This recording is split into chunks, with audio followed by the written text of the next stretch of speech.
জাহরা রাদিয়াল্লাহু তাআলা আনহার কবর আছে।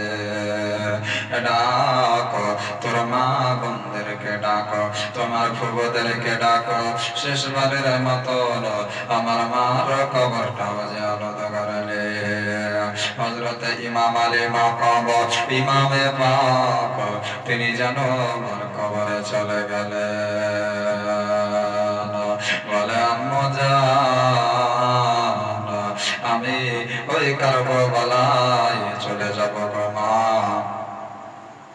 হযরত ইমামে হুসাইন রাদিয়াল্লাহু তাআলা আনহু তিনি বলতেছেন, আমি কারবালার ময়দানে চলে যাব গো মা।